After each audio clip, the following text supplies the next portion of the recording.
In the last video, when we were in the Panama City Motorcycle Rally in Florida, getting ready to ride the demo rides, which we rode the Indians and the Harleys, as I was talking to the Indian sales guy there, he was pointing to the other Indians they build, and I said, well, if I was going to ride that, I'd buy a Honda. And I'm going to explain that reference right now, and I think you may find it rather interesting. The old bikes in the old days were all mechanically unsound. I've talked about this before. You had to have a wrench in your pocket and know how to use it to ride them. This was the same for early cars too. And it wasn't until the late 60s and the superbiking 70s that the Japanese came on the scene and changed all of that. They had designs that offered reliability, and they also made more power by using different designs. So everybody had to either meet that bar or go out of business, and they put everybody out of business. Norton Triumph, BSA, the bikes of that day, they went out of business. Harley was almost gone, and in order to make a comeback, they had to do something. And they were going to build the Nova project, which they have the wooden mock-ups for that motor in the museum in Milwaukee. I've seen them. But these were going to be in V4 and V6 configurations, water-cooled unibody construction, which means the transmission isn't separate from the motor. It's unibody like the Japanese build. Overhead cams. So they were going to go toe-to-toe with the Japs by building Japanese designs, and I guess they actually did build a few Novas. I don't know all the details of that one, but they didn't have the money for tooling. And I read a magazine article with one of the execs of that time, and he said we decided that nobody tattoos Honda in big letters across their back, and we were just going to go with what we'd always done. So they came out with the Evolution engine, which is still the old design. It's a really long stroke push rod, air cooled, no overhead cams, air cooled, not a unibody. It was basically kind of a take on the Shovelhead. It was actually a Harley. It was one that offered reliability, and it didn't make all the power that the Japanese bikes were making. And people like Harleys because they're Harleys, and that's what saved them, because they don't act like the Japanese bikes, okay? They feel really different. And ultimately people wanted more power, and they came out with the twin cams, and ultimately this Milwaukee 8. Okay, but one of the things they want to do, and a lot of the executives of today seem to want to do, at least in Harley's case, these executive people at the top don't ride motorcycles. They don't know anything about bikes or what it is that people like about Harleys. So what they're doing is they're copying the trends. So we have this new Revolution motor, right, that they've made, which is unibody construction, overhead cams. Overhead cams make it so you can rev the engines much higher, so you can make more power that way. You can't rev push rods real high, but Harleys are traditionally slow turning motors that make a lot of torque but not a whole lot of takeoff power, okay, out of the hole. So the Revolution is unibody, overhead cams, water cooling. It's all Japanese design.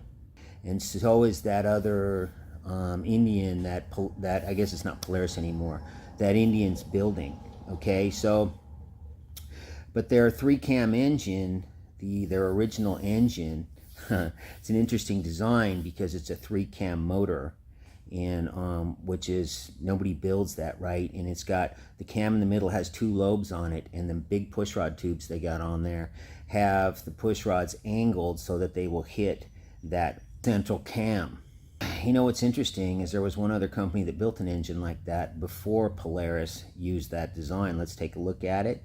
This is the S&S X-Wedge motor. Never became very popular. I've seen them, but I don't know if you see the similarities. It looks like that's what they used. Because before Polaris's Indian was the Victory. And the Victory was a good bike. It had overhead cams and water cooling, but it was actually pretty original to them. And I thought they rode really well. So buying Indian's name and then building a kind of a look-alike bike and calling themselves Indian was a marketing move, and it was a good one because it worked pretty well, because the Victories weren't selling as good. Obviously that stuff was nothing like what Indian built before it. So, but let's move on to this. So what's happening is these companies, their CEOs who don't seem to really be riders, are wanting to get away from the traditional Harley design and go towards Japanese designs, which are good designs. And once they do that, they can get in line with Honda, Yamaha, Suzuki, Kawasaki, and Harley Davidson. What sets Harley Davidson apart is they're a really old company, and they're still, although they've improved on them, they're still using these old long stroke push rod, separate transmission, air-cooled designs. Some of them are going to water now. And these guys really seem to want to build Jap designs and Jap bikes, right? Which I think's fucking killing them, because Harley riders really want Harleys. And an interesting thing is that I've noted is that most Harley riders, even if they're not gearheads like me and don't know all about the intricacies of the motors, they still see that those designs are not Harley, and they tend to veer away from them, and they tend to not sell well. What they're looking for is that old Harley feel and sound. You know, there's been a big outcry against recently. I'm seeing in other people's videos a lot about how nobody wants, most Harley riders don't want all that technology. They don't want that crap on there. They want a basic bike that thumps like a Harley, has a long stroke, push rods, the same stuff they always built, that sets them apart from the Japanese motors. So that is what I meant when I said that on the Indian, I would, if I was going to buy that other bike, which is Japanese design, I would buy a Jap bike.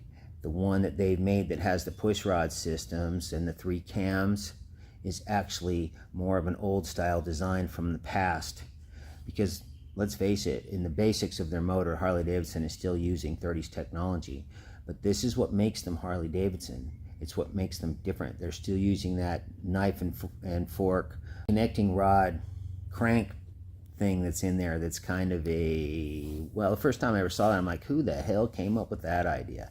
Because it's kind of a defect. But what it does is it makes them unique. It makes them what they are.